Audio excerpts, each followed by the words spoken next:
नमस्कार, विंध्या टाइम्स में आपका स्वागत है। मध्य प्रदेश में कोरोना बेकाबू है। हालात किस तरह के हैं आप लगातार खबरों के माध्यम से देख पा रहे होंगे। रिकवरी रेट अच्छा है, ये अच्छी चीज़ है, लेकिन आप समझिए कि हमारे जो कोरोना वॉरियर्स हैं, डॉक्टर्स हैं, जूनियर डॉक्टर्स की एक बड़ी टीम है जो लगातार इस महामारी से लड़ने के लिए काम कर रही है। अब सरकार से जूनियर डॉक्टरों की एक नाराज़गी है। पिछले 12 अप्रैल को चिकित्सा शिक्षा मंत्री विश्वास सारंग से उन्होंने अपनी मांगें बताई थी, सांकेतिक धरना दिया था, ओपीडी को बाहर संचालित किया था जूनियर डॉक्टर से, और ये कहा गया था, सरकार की ओर से भी ये कहा गया था कि आपकी मांगें मान ली जाएंगी। लेकिन अब परिस्थितियां ये हैं कि एक बार फिर से आश्वासन मिलने के बाद जब जूनियर डॉक्टर्स की ये मांगें नहीं मानी गई हैं, अब जब कोरोना में तमाम सबसे बड़ी ज़रूरत जूनियर डॉक्टर्स की है, वहाँ पर 6 मई से यानी आज से इमरजेंसी सेवाएं डॉक्टर्स बंद करने वाले हैं, जूनियर डॉक्टर्स बंद करने वाले, और साथ ही साथ 7 मई से कोरोना सेवा भी बंद करने का निर्णय लिया है। बड़ी बात है सरकार के खिलाफ ये नाराज़गी।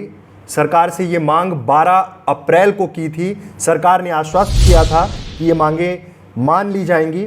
सांकेतिक 5 दिन का धरना प्रदर्शन किया था, विरोध किया था, और ये कहा गया था तमाम मंत्रियों तक, जब ये बात पहुंची थी, स्वास्थ्य मंत्री तक, चिकित्सा मंत्री तक की जब बातें पहुंची, तो उन्होंने कहा था कि सीधे तौर पर इन चीज़ों का निराकरण कर दिया जाएगा।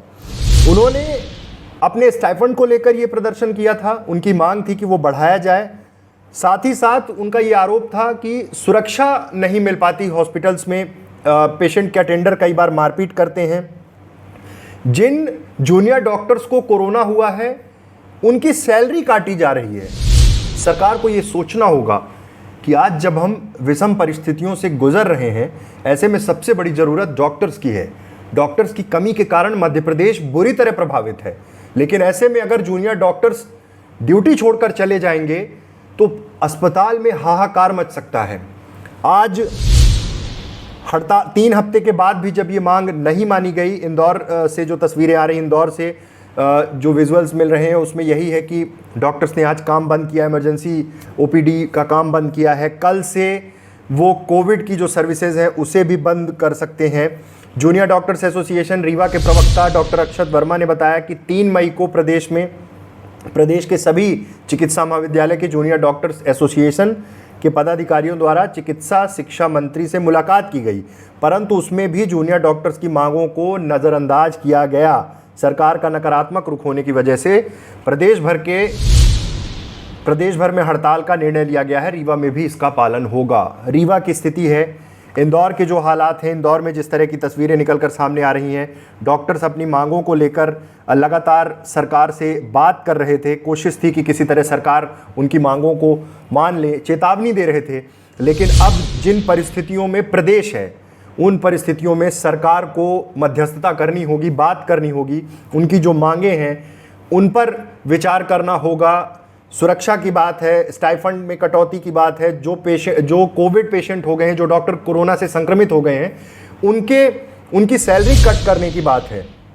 इस तरह से ये तमाम चीज़ों पर सरकार को अब सोचना होगा। और उन्होंने ये भी कहा है कि अगर ज़बरदस्ती गैर संवैधानिक कार्रवाई की जाती है तो प्रदेश भर के जूनियर डॉक्टर सामूहिक इस्तीफा देने के लिए बाध्य होंगे।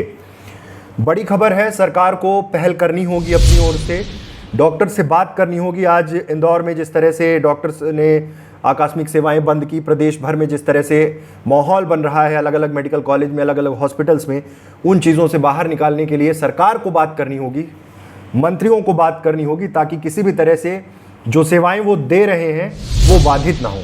क्योंकि कोविड के इस टाइम फ्रेम में जिस तरह से अस्पतालों में अभी स्थिति है, अगर जूनियर डॉक्टर्स वहाँ से सेवाएं देना बंद कर देते हैं तो प्रदेश के लिए एक बहुत बड़ा संकट खड़ा हो जाएगा। उम्मीद है कि सरकार अपनी ओर से पहल करेगी और इनकी तमाम समस्याओं का समाधान, एक मध्यस्थता और एक पर्टिकुलर सॉल्यूशन की ओर सरकार बढ़ने की कोशिश करेगी।